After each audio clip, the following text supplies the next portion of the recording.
I'm volunteering in a remote eco-village in Georgia, just 15 kilometers from the Russian border. Here, it feels like paradise, but technically, I'm trapped. To continue towards Australia, I have to cross the Caspian Sea, and I have 3 options, yet none of them are ideal. Russia, Azerbaijan, Iran.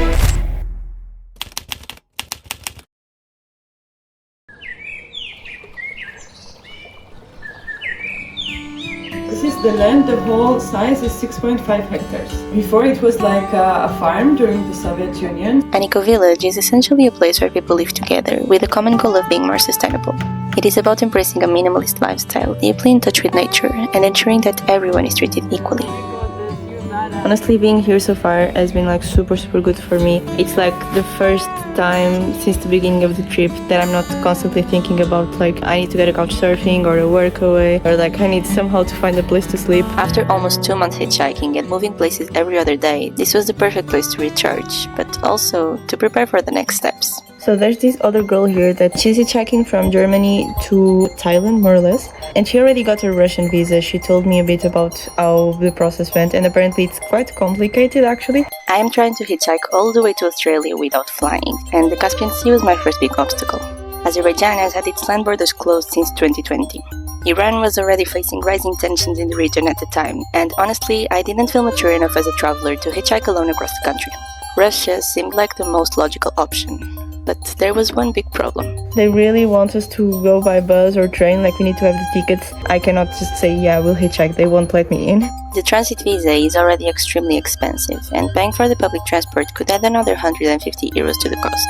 I couldn't afford spending 1/6 of my budget on this crossing, so I came up with a different plan. I'm just going to go to the embassy and ask everyone that is there on the line, like whether or not they are driving to Kazakhstan and if they have space and they could take me. So basically try to hitchhike with like 2 weeks in advance, because if they can, then I can take care of the visa with them. And so I said goodbye to the eco-village for a few days, heading to Tbilisi for what sounded like an impossible mission. Yeah, we'll see how it works. Like I have no clue how it's going to turn out. I just go there, talk to people and hope for the best. This was my first time hitchhiking alone after last episode's incident, and I definitely felt a bit nervous, but I was once again reminded of why I traveled this way. Okay, we got it right.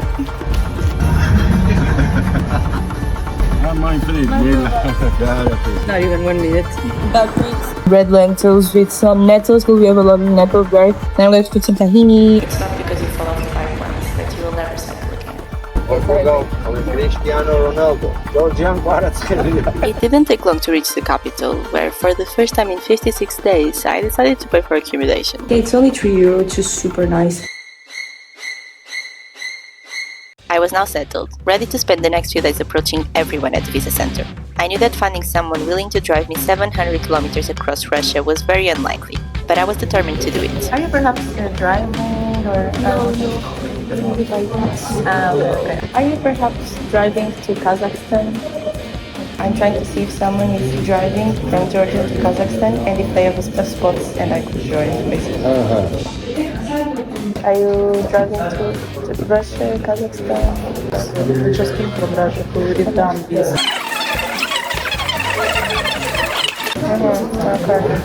Okay, so I'll be driving from Portugal to Australia. I'm trying to hitch a car to Kazakhstan now. Okay. I was wondering, like, I don't know if you perhaps have a place and... Yes, you're winning. Okay, guys, so first day, I already got maybe. It didn't seem like super happy about the idea, but maybe it is, I don't know. To be honest, I'm feeling kind of hopeful. Like after today, I think it might work. It turned out the guy didn't have any official seats left, so going with him really wasn't an option. But just getting a maybe on the first day made me feel like getting a ride to Kazakhstan was actually achievable. I went back to the hostel knowing that tomorrow would be another very long day. However, my mind was already back in the eco-village. Good morning! So this is where we are sleeping for now.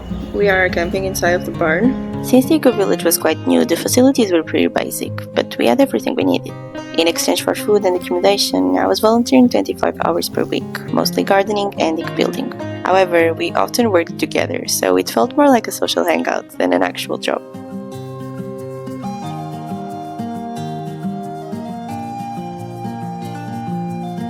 It's for the bathroom, for the toilet.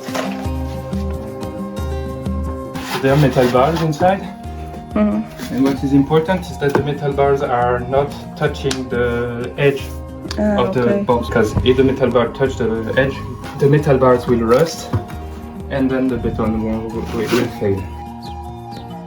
Radish and calendula, onion, misuna salad, parsley roots. Here we planted like up to maybe 200 different trees. When it comes to sustainability, energy is always a big topic. In eco-villages, we typically rely mostly on solar power. We use gravity as a way to pump water, try to grow our own food, etc. Most importantly, we are mindful of what we consume and live a frugal life that follows nature's rhythm. So this is the shower, this is the laundry, this is everything. Washing time. So we have some cherry trees here, and the cherries are quite high, we need to climb, which I love. So let's pick up some cherries. Muito bom, man. We tend to see nature as a cycle of which humans are a part of. It isn't only about sustainable consumption, but also about giving back. Usually in the eco-villages we use what is called a dry toilet or compost toilet. So we don't flush, we don't use any water, we just put hay or some kind of like wood chips or something on top, and then we use it for the gardens. Here that's still actually not a toilet, it's just like a hole in the ground. We just do our stuff there and then we put some hay.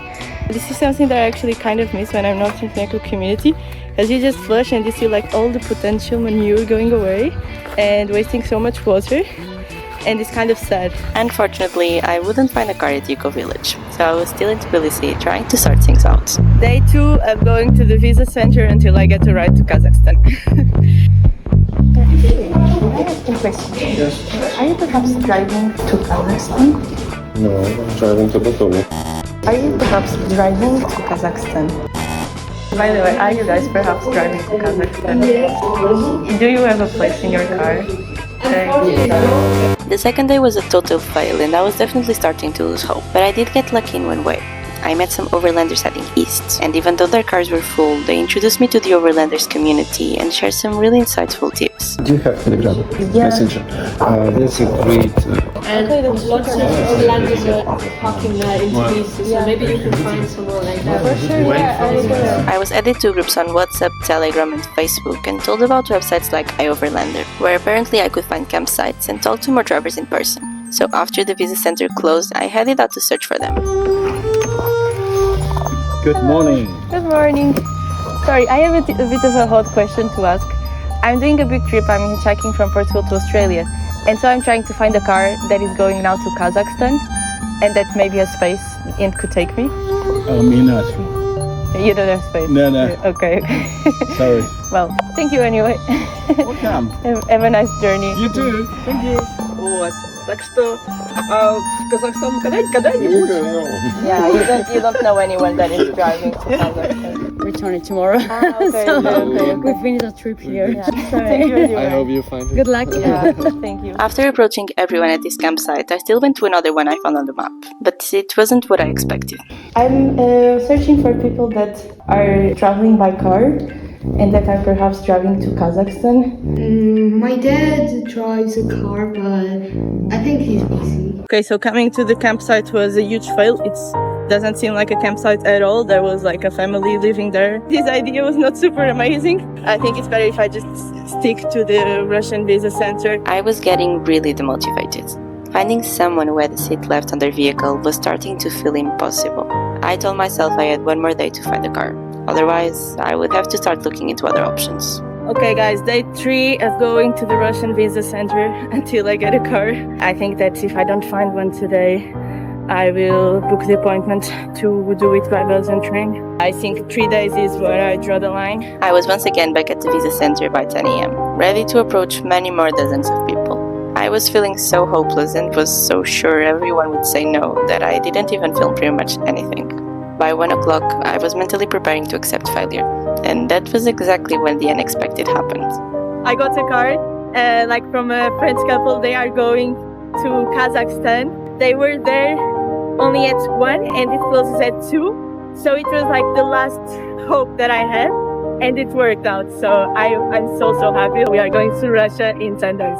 I couldn't believe I had actually found someone with a spare seat and how quickly they agreed to help me. These 3 days definitely taught me a lot about resilience. It was frustrating, and I considered giving up many times, but I'm happy I didn't. Not only did I end up finding what would be an amazing team to cross Russia with, but I also met countless inspiring travelers at the visa center. People cycling, hitchhiking, driving, or traveling by public transport across continents, all of them with incredible stories to tell. All the best on your journey. The same for you. I felt closer than ever to the adventure travel community, and in the best way possible, I realized that what I am doing is not as unique as I once thought. I even met 2 French guys who also had to wait 10 days for their visa and didn't have any plans, so I invited them to volunteer at the Eco Village. Okay, so it's Fanta. We met yesterday at the Russian visa center, and now we are going to hitchhike together. We started hitchhiking quite late, so we weren't sure we would make it to the Eco Village today. And to make things worse, it started pouring rain. So he's over there. I am here. It's not easy at all, like it's raining a lot. But have them all the time.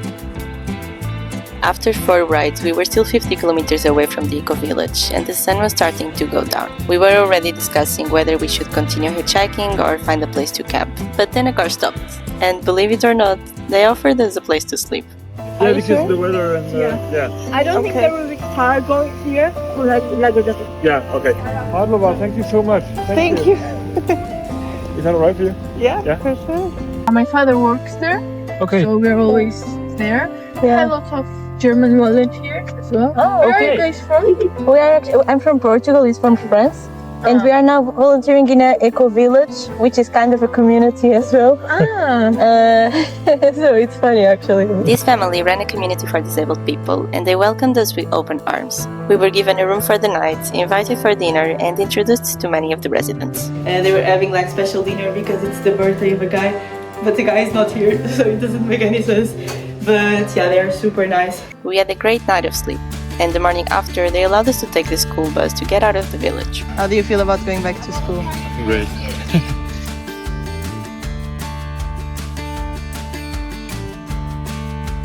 You got one? He said, historically, Russia is an invading nation. It has not done anything good for Georgia either. Russia is the conqueror, but 20% of my country was taken away by dogs. საქართველოს 2000 წლიანი ისტორიაა. გაროსნულ ომებში თვით ევროპასაც კი ეხმარებოდნენ ომებში. საქართველო პატარა ქვეყანაა. მაგრამ დედამიწის ისეთ სარტყელში ცხოვრობს, რომ უბრალოდ ყველას სჭირდება როგორც პოლიგონად და გამოსაყენებელ პოლიგონად. ომი დაიწყო და რუსეთი ჩვენ თავს დაგვესხა საპარლამენტო სხდომაზე, როგორ უარყოდა მხარი, როგორ არ დაუჭირა უკრაინის მთავრობამ საქართველოს.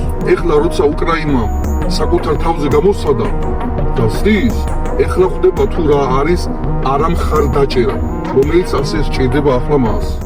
Okay, like this ride, I think it was my favorite ride in Georgia so far. Yeah, it's very interesting. We really realize we don't know much, and we have so much to learn about the history of so many countries around the world. As a former USSR country, Georgia's relationship with Russia is complicated.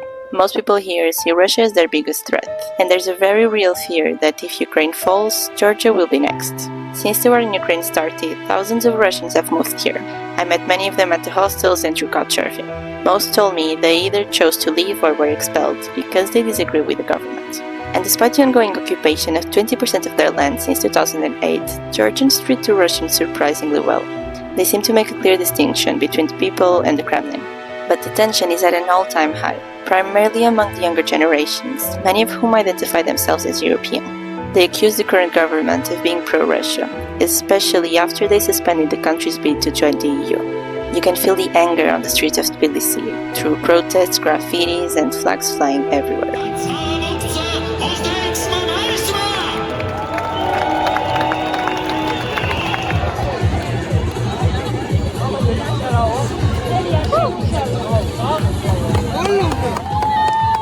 Outside of the big cities, however, the atmosphere was completely different. We were now back at the Eco Village, where everything felt a lot calmer. So we arrived at the Eco Village. I'm going to give him a little tour now. Let's go. But yeah, it took 2 days, but we got here. Quentin was also on a long hitchhiking journey from France to Vietnam, and he quickly became a good friend. Pierre, another cool guy from the visa center, was cycling east and joined us at the Eco Village 1 day later. Neither of them had ever been to a place like this, so I was happy to introduce them to this lifestyle. Work hard, play hard, work hard, play hard. On the weekend, the 3 of us headed to the Caucasus Mountains for an adventure I had been thinking about for a while. So we're going on a 2-day hike. First of all, we need to hitchhike to Lago d'Erpi, which is like 20 minutes from here. Sounds like we have arrived. Mana imię Anna. No, sorry. Minia zawód Anna. Yeah. That's what the thing called us. He doesn't care about you. As a nature lover, I had been wanting to do a 2-day hike for a while now, but never felt confident enough to go alone. So I was very happy to finally have a team to go with.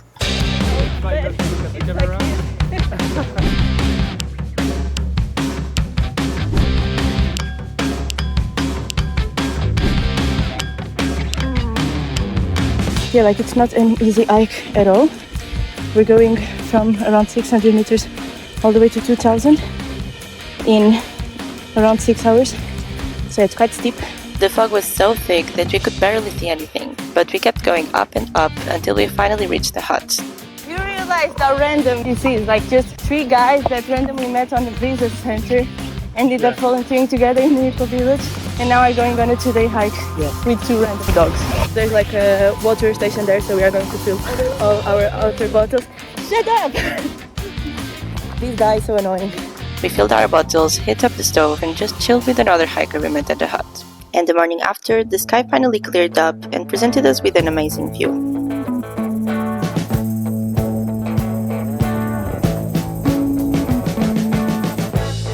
We've been living in sin so long, all the fields are gone. Fella stopped me on the street last night, said everything's alright. Roller coaster, make it through the day upright. It seems your meal ticket is gone. So we just got to the eco village and now we are going to the river because we are all disgusting.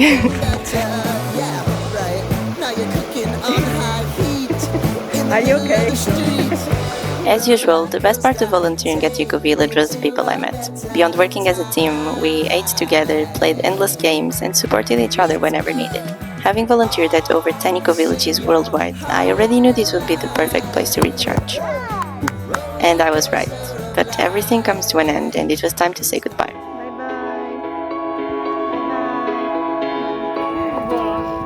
Saying goodbye is always the saddest part of these volunteering things, traveling in general. But yeah, when you're volunteering, you spend more time with the people. You actually create like stronger connection. And then you have to say goodbye. But thank you so much. Hope you enjoy. Yeah. And yeah, have safe travels.